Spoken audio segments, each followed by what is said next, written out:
নমস্কার, আমি সুদীপ্তা। এভি নিউজে আপনাদের সকলকে স্বাগত। প্রথমেই চোখ রাখবো নিউজ হেডলাইনসে।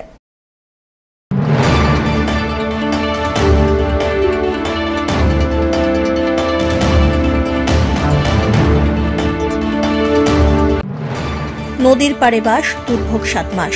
বর্ষায় ভেঙে গিয়েছে বাঁশের সাঁকো, প্রাণের ঝুঁকি নিয়ে নদী পেরিয়ে চলছে যাতায়াত।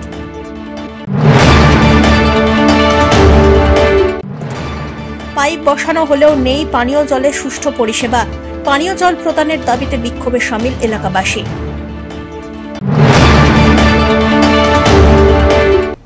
এবার আসছে বিস্তারিত সংবাদে। নদীর পাড়ে বাস, দুর্ভোগ 7 মাস। বর্ষায় ভেঙে গিয়েছে বাঁশের সাঁকো, নদী পেরিয়ে যাতায়াত। জলপাইগুড়ি সদর ব্লকের পাঙ্গা নদী সংলগ্ন বৈরাগীডাঙ্গা, আনন্দনগর, পরেশনগর এলাকার বাসিন্দাদের। এই 3 গ্রাম সহ আরও সংলগ্ন 5 গ্রামের বাসিন্দাদের যাতায়াতের স্থায়ী সেতু না থাকায় প্রত্যেক বছর জানুয়ারি মাস নাগাদ স্থানীয় অরবিন্দ গ্রাম পঞ্চায়েতের তরফ থেকে বাঁশের সাঁকো বানিয়ে দেওয়া হয়। তাতে খরচ পড়ে 30 থেকে 35 হাজার টাকা। সেই সেতুর মেয়াদ বর্ষা অর্থাৎ মে মাস পর্যন্ত। এতে 5 মাস দুর্ভোগ কিছুটা কমলেও বাকি 7 মাস কম করে 3 কিলোমিটার ঘুরপথে অথবা নদী পেরিয়ে যাতায়াত করতে হয় বাসিন্দাদের। সবথেকে বেশি সমস্যায় পড়তে হয় স্কুল কলেজের ছাত্রছাত্রী এবং অসুস্থ রোগীর পরিবারকে। তা নিয়ে ক্ষোভের শেষ নেই। ব্রিজটা তো অনেকদিন থেকে ভাঙা। ওই পাশের বাচ্চা কাচ্চা স্কুলে আসে, এখানে মনোজ স্কুলে পড়াশোনা করে, প্লাস বাড়িতে যারা লোকজন থাকে ওদেরও কাজের টাজে বেরোতে অসুবিধা হয়। নদীতে যখন কম জল থাকে তখন জল দিয়ে আর কি আসে, আর যখন জল বাড়ে তখন রাহুত বাগান দিয়ে ঘুরে আপ ডাউন করতে হয়। তো বলছি, এই ব্রিজটা কারা বানিয়েছিল? নিজেরাই বানিয়েছিল?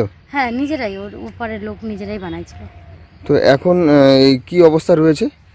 কবে থেকে ভাঙা এটা বেশ কয়েক মাসই হলো ভাঙা। তো আপনারা কি চাচ্ছেন এখন? ব্রিজটা ভালো হোক, তৈরি হোক। ওই পাশের লোক এই পাশে স্কুল আসা যাওয়া করুক, ছাত্রছাত্রীদের অসুবিধা হয় আসা যাওয়ার জন্য। নাহলে কত দূর ঘুরে যেতে হয়, আসতে হয়? কয় কিলোমিটার? প্রায় অনেক, কত হবে এখান থেকে? অনেকটাই হবে, 2-2.5 কিলোমিটার বেশি হবে, প্রায় 3 কিলোমিটার। কটি গ্রাম রয়েছে ওখানে?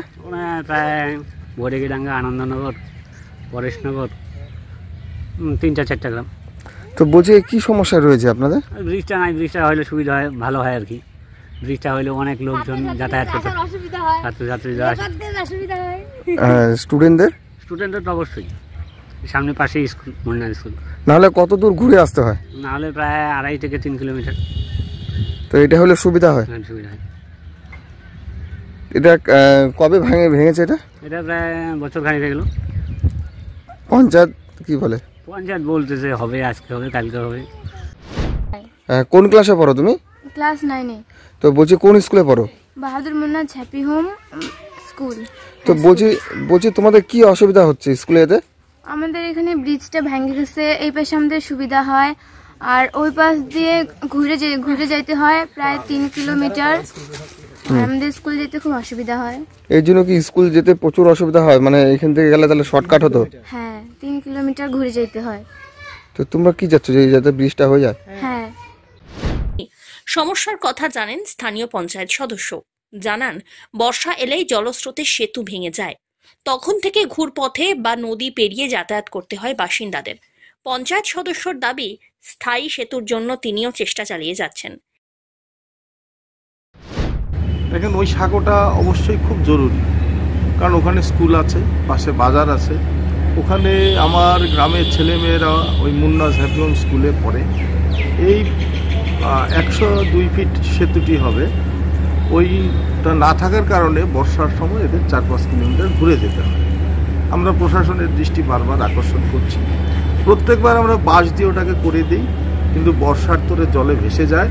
আর বর্ষার সময় করি না, কারণ বাচ্চা কাচ্চা উপর দিয়ে যেতে গিয়ে যদি পড়ে যায় তাহলে এটা দুর্ঘটনা হয়ে হয়তো বাচ্চা টাচ্চা ভেসে যেতে পারে। তাই বর্ষার সময়টাকে করি না। জল শেষ হয়ে গেছে, এখন আমরা আবার ওটা বাঁশ দিয়ে অস্থায়ীভাবে আর কি নির্মাণ করব। তো তো বলছে আর কোনো রুগীর পেশেন্ট বলে অনেক দূর ঘুরিয়ে নিয়ে যেতে হয়, এলাকাবাসী অভিযোগ করছে। হ্যাঁ, এটা সত্যি, তাদের অভিযোগ সত্যি, কিন্তু সরকারের দৃষ্টি আকর্ষণ করছি, সরকার এটা করছে না। প্রধানকে জানিয়েছেন? প্রধানকে জানিয়েছি, প্রধান সাহেব বলেছেন SGD এর কোনো পোর্টালে উনি তুলে দিয়েছেন, এবার না হলে আগামী অর্থবর্ষে হবে, এই ধরনের উনি বলছেন। স্থায়ী সমাধানের প্রতিশ্রুতি দিয়েছেন সদর পঞ্চায়েত সমিতির সভাপতি বিনয় রায়। বাসিন্দাদের বক্তব্য, বছরের পর বছর প্রতিশ্রুতি শুনেই আসছেন, তবে কবে তা পূরণ হবে সেই অপেক্ষায় বসে আছেন সকলেই। 7 মাস ধরে ভুক্তভোগী এলাকার বাসিন্দারা সেটা মেটানোর জন্য কি পদক্ষেপের কথা ভাবছেন আপনারা? দেখছি, সমস্যাটার কথা শুনেছি, সেখানকার মানুষদের সাথে কিছু কথা হয়েছে আমার, তো আপনাদের মুখ থেকেও শুনতে পেলাম যে সেখানকার মানুষ দীর্ঘদিন একটা সমস্যার মধ্যে আছে। এটা যাতে একটা স্থায়ী ব্যবস্থা করা যায়, সেদিক থেকে আমরা আমাদের পক্ষ থেকে আমরা বিভিন্ন দপ্তরের সঙ্গে যোগাযোগ করব এবং এটার জন্য একটা স্থায়ী সুরাহা করা যায়, সেই বিষয়টা আমরা দেখছি। পিনাকি শীলের রিপোর্ট, AV নিউজ।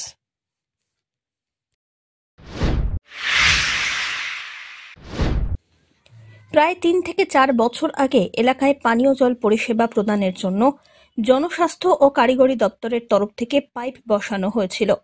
এখনো পর্যন্ত জল পাচ্ছেন না এলাকাবাসী। বাধ্য হয়ে এলাকাবাসীকে নদীর নোংরা জলেই পানীয় জল হিসেবে ব্যবহার করতে হচ্ছে। এলাকায় দ্রুত পানীয় জল পরিষেবা প্রদানের দাবিতে এবারে সোচ্চার হলেন এলাকার বাসিন্দারা। ডুয়ার্সের মেটেলি ব্লকের চালসা সংলগ্ন মহাবাড়ি বস্তি এলাকায় ঘটে এমনই ঘটনা। এদিন এলাকাবাসী জমায়েত হয়ে পানীয় জল প্রদানের দাবিতে বিক্ষোভ প্রদর্শন করেন। স্থানীয় বাসিন্দারা এদিন অভিযোগ করে বলেন, প্রায় 3 থেকে 4 বছর আগে এলাকায় পানীয় জল পরিষেবার জন্য পাইপ বসানো হয়। পাম্প হাউসের কাজ দীর্ঘ কয়েক বছর ধরে অর্ধ সমাপ্ত অবস্থায় পড়ে আছে। জনস্বাস্থ্য ও কারিগরি দপ্তরের আধিকারিকরা এলাকায় আসে, শুধু ঘুরে যায়, কাজের কাজ কিছুই হয় না। বিভিন্ন এলাকায় যেখানে বাড়ি বাড়ি পানীয় জল পৌঁছে যাচ্ছে, এখানে জল দেওয়া যাচ্ছে না। দ্রুত এলাকার পানীয় জল প্রদানের দাবিতে বিক্ষোভ প্রদর্শন করলেন বাসিন্দারা। জনস্বাস্থ্য ও কারিগরি দপ্তর সূত্রে খবর, ওই এলাকায় পানীয় জল পরিষেবা প্রদানের কাজ চলছে।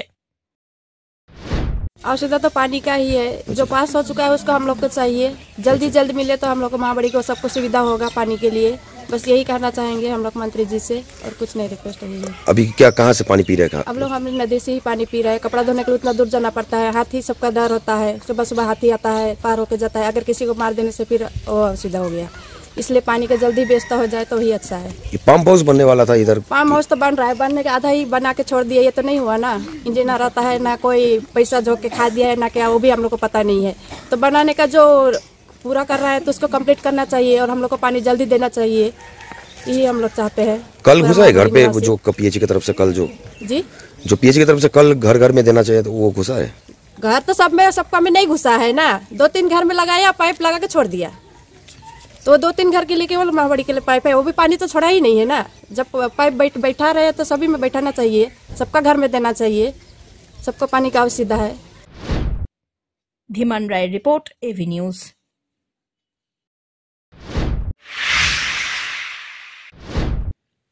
মঙ্গলঘাট গ্রাম পঞ্চায়েতের অন্তর্গত ইটভাটা শনি মন্দির সংলগ্ন এলাকায় হঠাৎই দুর্ঘটনার কবলে পড়ল বাবা ও ছেলে। এলাকাবাসীদের সহযোগিতায় তৎক্ষণাৎ হাসপাতালে তাদেরকে স্থানান্তরিত করা হয়। জানা গিয়েছে, বৃহস্পতিবার বাবা এবং ছেলে প্রাতঃভ্রমণ সেরে গল্পগুজব করছিলেন। একটি 4 চাকার গাড়ি এসে হঠাৎই তাদের পিছন থেকে ধাক্কা দেয়, ফলে বাবা এবং ছেলে গুরুতর আহত হন।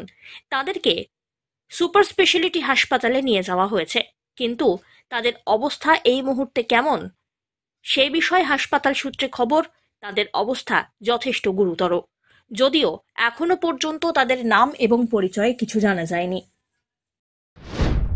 বাবা আর ছেলে বাইকের মধ্যে বসে গল্প করছিল, পিছন থেকে একটা গাড়ি এসে প্রচণ্ড জোরে মারছে।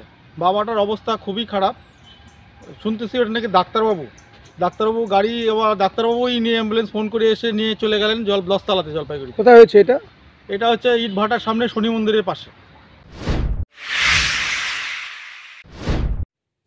সারা ভারতবর্ষের চায়ের উৎপাদনের মোট 33% উৎপাদন আসে পশ্চিমবঙ্গ থেকেই, যেখানে ডুয়ার্স বা জলপাইগুড়ি দেয় 15%। কিন্তু তা সত্ত্বেও ডুয়ার্সের ক্ষুদ্র চা চাষিদের কোনো ব্র্যান্ড ভ্যালু নেই। ক্ষুদ্র চা চাষিদের একটি ব্র্যান্ডিং হোক, এটাই চান।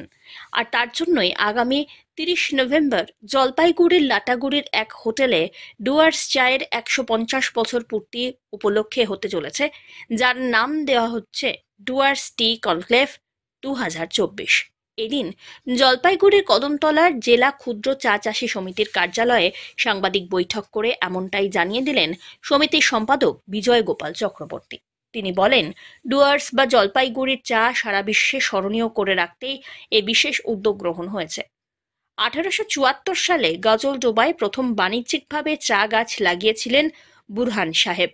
চায়ের 64% উৎপাদন আসে ডুয়ার্সের ছোট বাগানগুলি থেকেই, তাই ছোট বাগানকে কখনোই অস্বীকার করা যায় না। যে আমরা Jalpaiguri district small tea growers association, Jalpaiguri জেলা ক্ষুদ্র চা চাষী সমিতি আজকে জলপাইগুড়ি চাকে স্মরণীয় করে রাখতে এবং সারা বিশ্বে বরণীয় করে রাখতে আমরা একটা বড় উদ্যোগ নিয়েছি। সেই উদ্যোগটা হচ্ছে 1874 সালে গাজলডোবাতে প্রথম অবিভক্ত জলপাইগুড়ি, তখন বাংলা সবাই একসাথে ছিল, তখন জলপাইগুড়ি জেলাতে বুরহান সাহেব তিনি গাজলডোবাতে 1874 সালে চা গাছ লাগিয়েছেন কমার্শিয়ালি। তাহলে 1874 2024 150 বছর। এই যে 150 বছরের একটা গৌরবময় গাথা, যাকে বলে memorable Saga of Dooars T industry, সেটাকে স্মরণীয় করতে আমরা আগামী 30 নভেম্বর লাটাগুড়ির একটি হোটেলে আমরা একটা ডুয়ার্স টি কনক্লেভ করতে চলেছি। এই ডুয়ার্স টি কনক্লেভের আমাদের মুখ্য উদ্দেশ্য, যেরকম বড় বাগান থেকে 150 বছরে বড় বাগান প্রায় 120-25 বছর তারাই রাজ করেছে, তারপরে একটা নব্য প্রজন্মের হাত ধরে, এটা বলে হচ্ছে রুরাল বা আমাদের আধা শহরের যারা উদ্যোগী, সরকারি সাহায্য ছাড়াই উদ্যোগীরা যেভাবে ক্ষুদ্র চা চাষকে তুলে ধরেছে, সেটাও আমরা এখানে একটা হাইলাইট করব। এবং আগামী দিনে আজকে উত্তরবঙ্গ তথা জলপাইগুড়ি জেলার ডুয়ার্সের চায়ের 64% আসে ছোট বাগান থেকে। সুতরাং ছোট চা বাগানকে আপনি অস্বীকার করার উপায় নেই। আগামী ভবিষ্যতে কিন্তু আমাদের জেলার বা আমাদের উত্তরবঙ্গের চায়ের কিন্তু ড্রাইভার বা এটা ধরবে কিন্তু এই ক্ষুদ্র চা চাষিরা। তো এই দুটোকে নিয়ে আমাদের ডুয়ার্সের চায়ের যাতে একটা ব্র্যান্ডিং হয়। ডুয়ার্সের চা বিক্রি হয় আসামের ফিলার হিসাবে, এটা কেন হবে? আজকে টোটাল পশ্চিমবঙ্গ সারা ভারতবর্ষে 33% চা উৎপাদন করে, কিন্তু তার কোনো ব্র্যান্ড ভ্যালু নেই। আমরা যদি চায়ের দাম দেখি, নাম শুধু দার্জিলিং, আসাম আর নীলগিরিতে তো 15% চা হয়, আর আমরা দিই 33%। ডুয়ার্স দেয় সারা ভারতবর্ষের 15%। জলপাইগুড়ি জেলায় একা 15% চা দেয় সারা ইন্ডিয়াকে, তার কোনো নামই নাই। সেজন্যই আমাদের এটা উদ্দেশ্য। আর এখন যেহেতু বটলি ফ্যাক্টরি এসছে, ক্ষুদ্র চা চাষির চা বটলি ফ্যাক্টরিটাই উদ্বোধন নিয়ে তারা করছে, সুতরাং আমরা চাচ্ছি ক্ষুদ্র চা চাষিদের চায়েরও একটা ব্র্যান্ডিং হোক, সেটা ডুয়ার্স নামেই হোক, আমাদের তাতে কোনো অসুবিধা নেই। কিন্তু আমরা চাই যে আমাদের জলপাইগুড়ি জেলার চা যা আসামের বড় বড় বাগানের চায়ের সাথে কম্পেয়ার করে তার চেয়েও ভালো চা, কিন্তু আজকে ফিলার হিসেবে ইউজ করার জন্য আমরা কিন্তু সেই সম্মানটা বা সেই কিন্তু পাচ্ছি না। সব্যসাচী মজুমদারের রিপোর্ট, এভি নিউজ।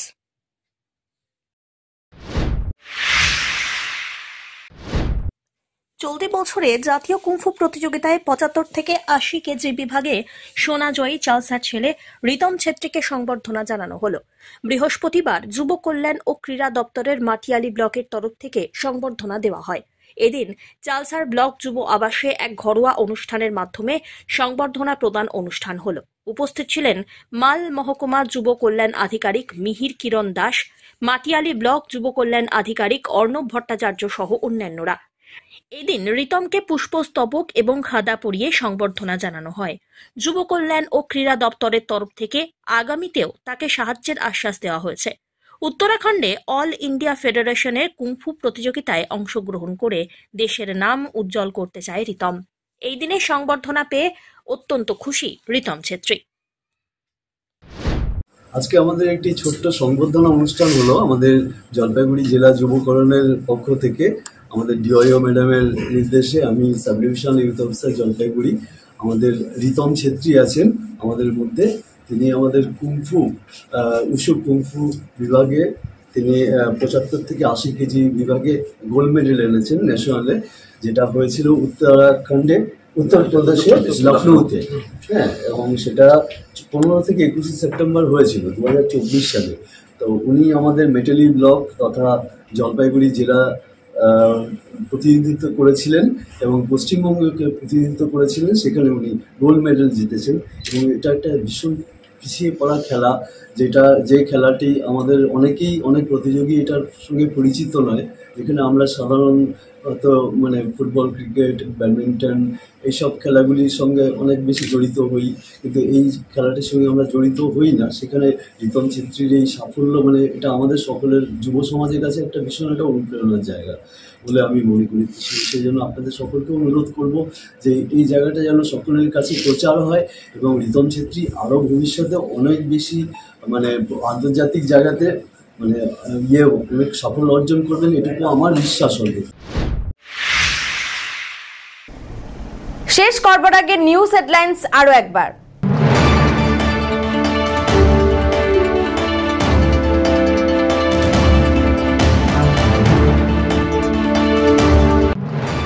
নদীর পাড়ে বাস, দুর্ভোগ 7 মাস। বর্ষায় ভেঙে গিয়েছে বাঁশের সাঁকো, প্রাণের ঝুঁকি নিয়ে নদী পেরিয়ে চলছে যাতায়াত।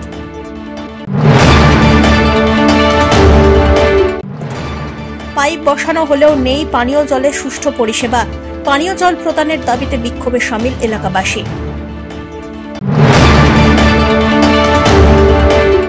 শেষ করবার আগে নিউজ হেডলাইন্স আরো একবার। এখনকার মতো নিউজ এ পর্যন্তই। পরবর্তীতে আসছি আরো সংবাদ নিয়ে, দেখতে থাকুন আমার বিশেষ। নমস্কার।